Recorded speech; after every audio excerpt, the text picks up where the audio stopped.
सरकारला दुःखाची जाणीव करून देणं हा जर गुन्हा असेल तर तो गुन्हा मी केलेला आहे. त्यासाठी तुम्ही द्याल ती शिक्षा भोगायला बी मी तयार आहे. तुम्हीच आम्हाला सांगा आम्ही जगायचं का नाही ते. सरकार शेपूट हलवून हलवून मैस दमती पण पाठीवरचा कावळा उडत नाही. तसा आत्महत्येचा विचार आमची पाठ सोडित नाही. कोरड्या बळावानी कपाळ असणाऱ्या बायका, बिनबापाची लेकरं असल्यासारखी माळावर फिरणारी जनावर, हे सार गावाला नजर लागली म्हणून नाही झालं सरकार. गावाकडं कुणाचीच नजर गेली नाही म्हणून झालं. शिकलो नसतो तर किती सुखात राहिलो असतो. अन्यायाची जाणीवच झाली नसती. देवाचा कोप झाला असं समजून बसलो असतो अंधारात तुमच्या लाल दिव्याला हात जोडीत.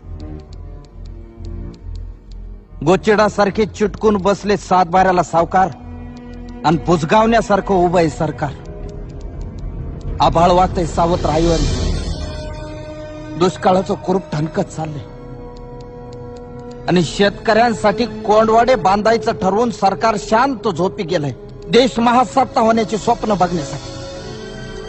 खिचडीसाठी शाळेत जाणाऱ्या पोरानं चोरून आणलेले 2 घास खाताना त्याच्या बापाला अभिमान वाटावा पोराचा का स्वतःच्या जगण्याची लाज.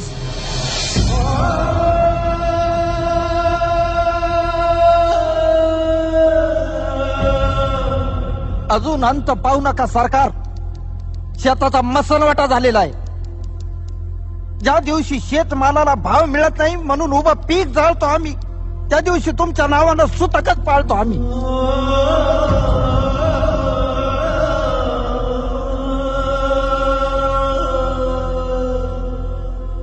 आता तरी विचार करा. नाहीतर 1 किलो गव्हासाठी तुम्ही 1 दिवस देश गहाण ठेवलेला असत. त्या दिवशी ध्यान देऊन बघा, माझ्या पिंडाला कावळा शिवलेला असत.